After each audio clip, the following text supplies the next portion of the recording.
नमो बुद्धाय साथियों, आज महाबोधि महाविहार मुक्ति के लिए लगातार ये जो आंदोलन चल रहा है इसका 10वां दिन है। महाबोधि महाविहार मुक्ति किस लिए कर रहे हैं, इसके बारे में हम लोग जागृति सीरीज सोशल मीडिया के माध्यम से शुरू किए हैं। आज हम चर्चा करने वाले हैं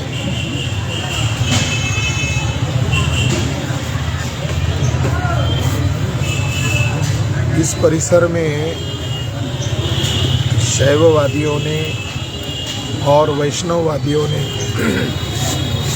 जगह ऑक्युपाई किया है, जगह पर कब्जा किया है और वो कब्जा करने की वजह महाबोधि महाविहार का जो अधिनियम बनाया 1949 उसके अंदर है। महाबोधि महाविहार के अधिनियम क्लॉज नंबर 2 में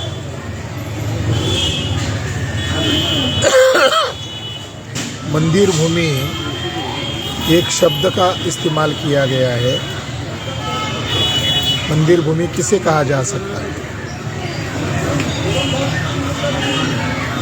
और एक महंत शब्द की व्याख्या की है जो शैववादी ब्राह्मण है।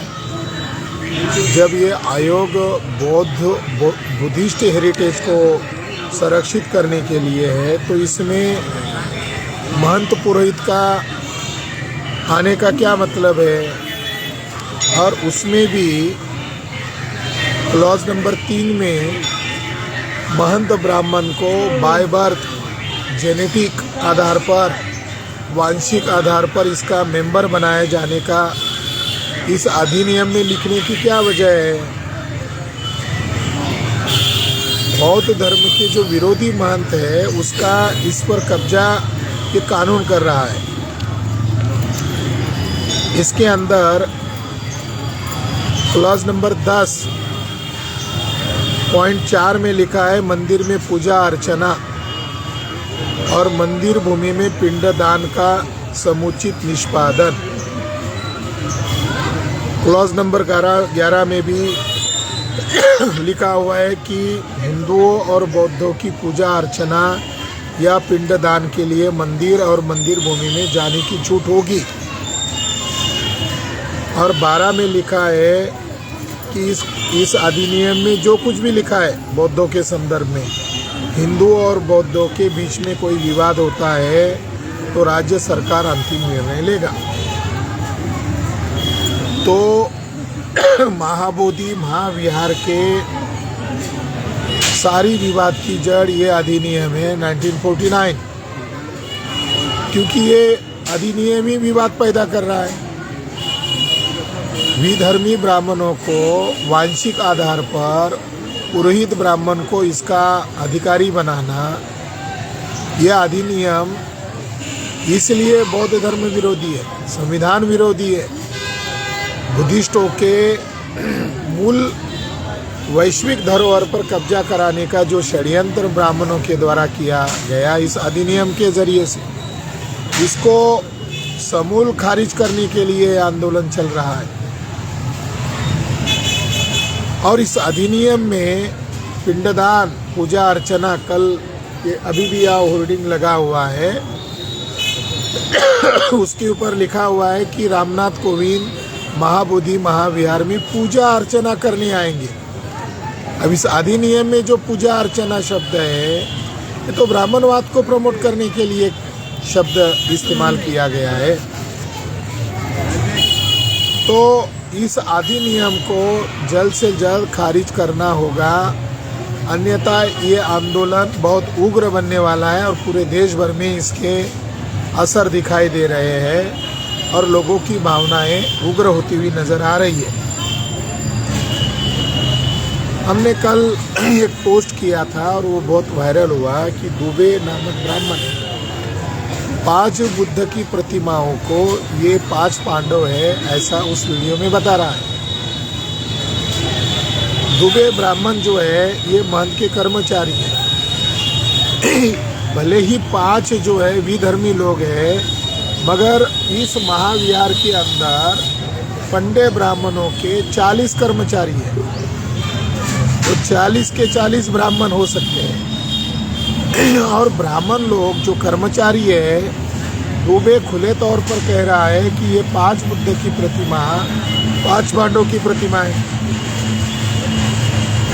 और उसको लगकर जो कमरा है दूसरा, उसके अंदर शिवलिंग बिठा दिया गया है। तो शैववादी लोग और वैष्णववादी लोगों ने इस एक्ट के लागू होने के बाद महाबोधि महाविहार के दोनों तरफ,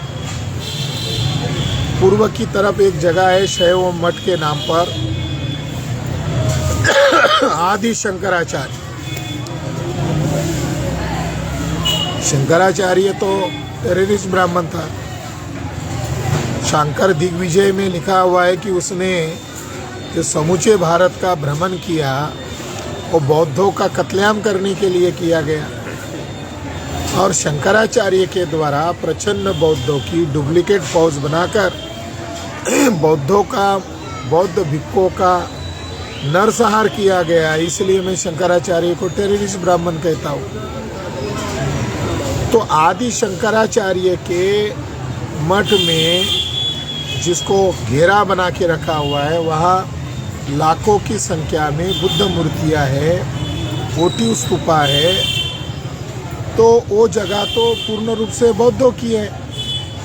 और भारतीय पुरातत्व सर्वेक्षण विभाग उन पंडों का कब्जा नहीं हटा रही है, तो भारतीय पुरातत्व सर्वेक्षण विभाग किसका काम कर रही है, ये सवाल है, गंभीर सवाल है। लेकिन दूसरी तरफ, यानी महाबोधि महाविहार के दूसरी तरफ, उत्तर की तरफ दूसरा एक मंदिर बना हुआ है जो जगन्नाथ टेम्पल है।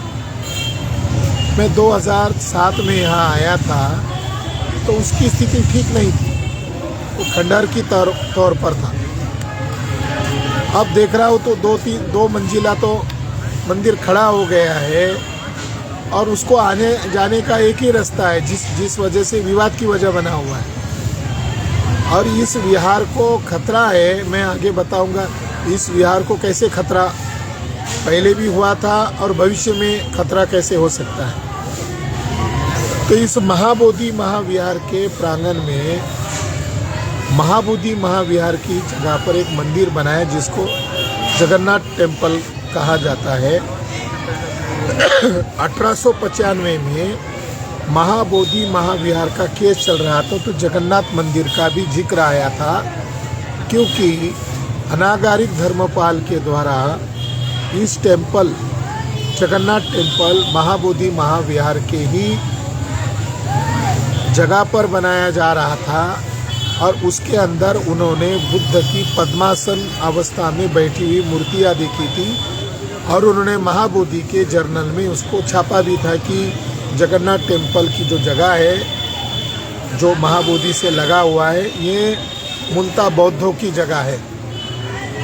मगर आगे चलकर मामला उड़ीसा के जगन्नाथ टेम्पल का भी चर्चा में आया और उड़ीसा के जगन्नाथ टेम्पल का राजेंद्र लाल मित्रा, जो बड़े इंडोलॉजिस्ट थे, बड़े संशोधक थे, आर्कोलॉजिस्ट थे, उन्होंने बोध गया पर एक रिसर्च किताब भी लिखी है।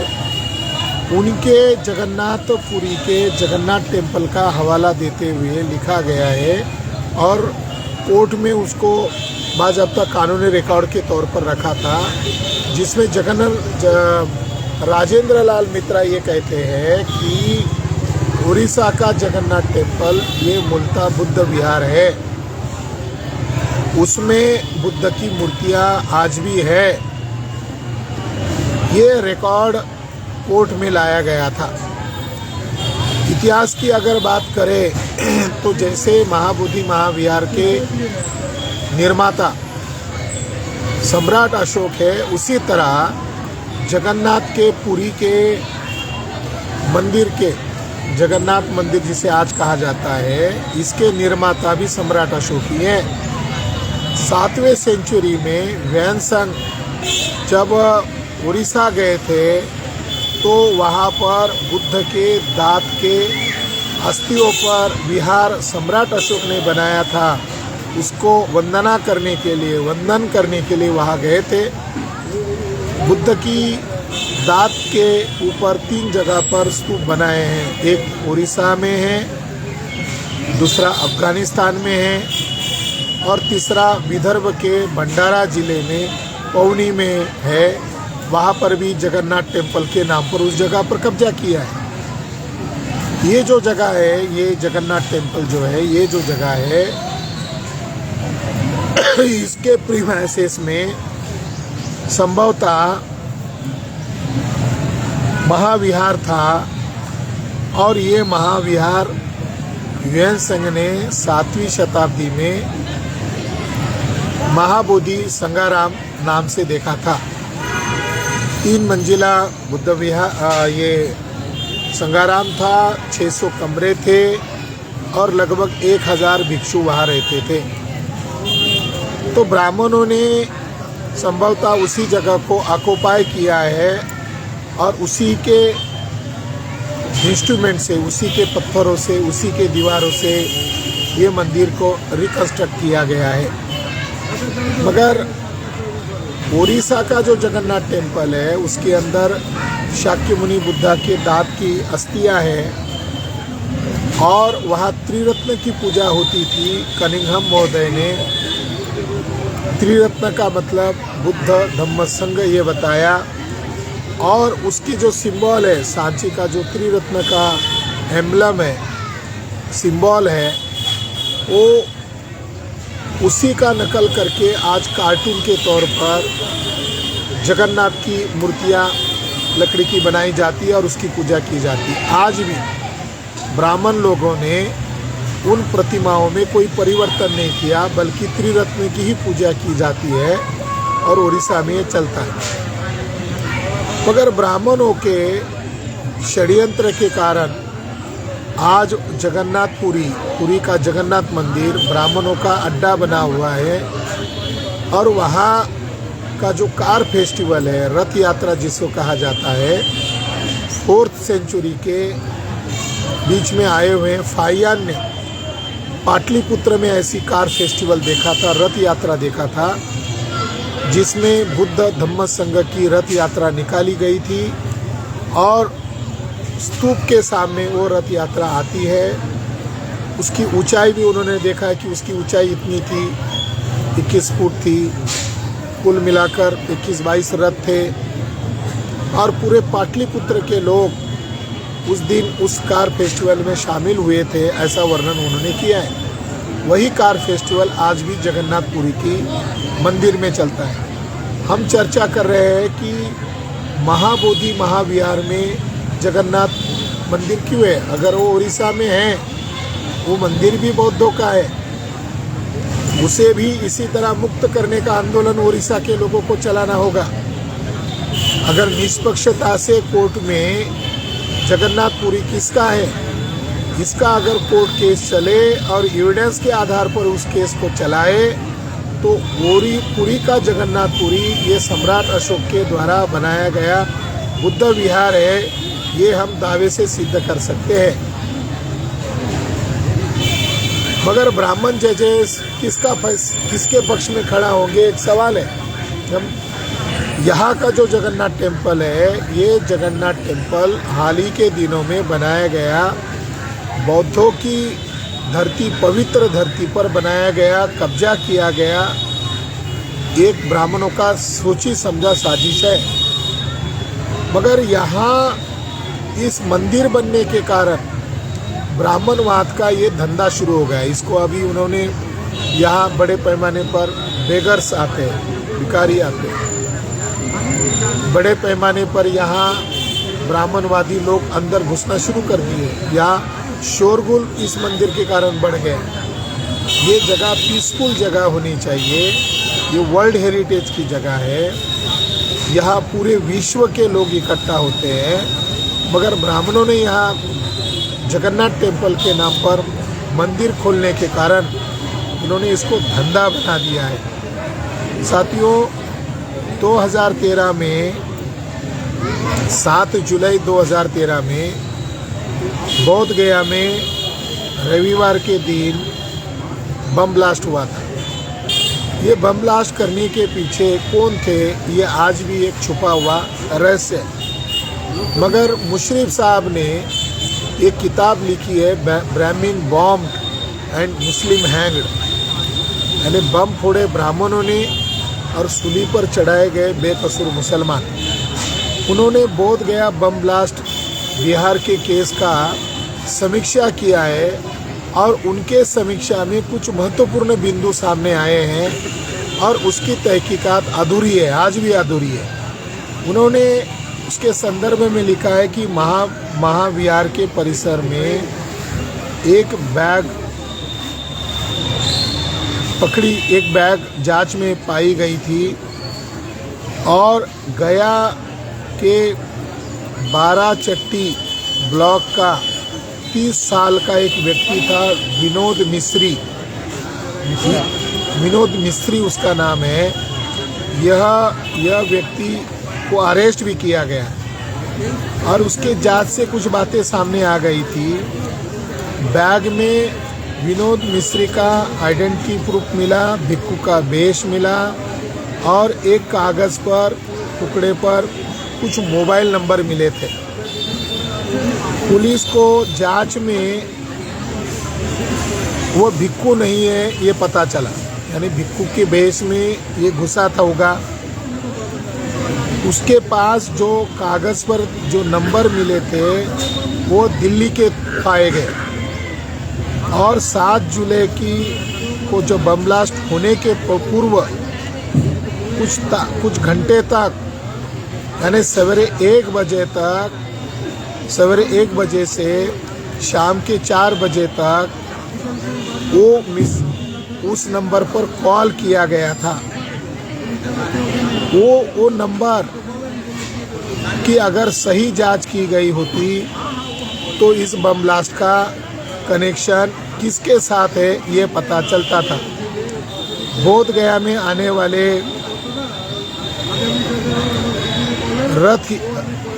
रथ यात्रा के लिए ये मिस्री अंदर घुसा था, ये जांच में पता चला था।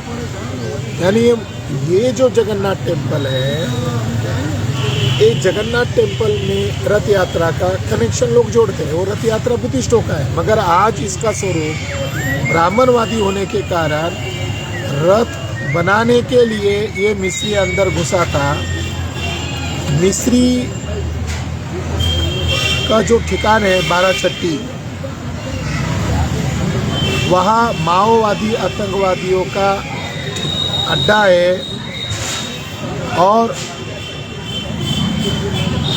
उसका नक्सलाइट लोगों के साथ संबंध था, ये जांच में बताया गया। मगर बौद्ध भिक्खू का जो भेष वहाँ पाया गया, यानी चिवर पाया गया बैग में, ये तो ऐसा कोई भी कर सकता है। दिल्ली के जो मोबाइल नंबर मिले उसकी जांच क्यों रोकी गई?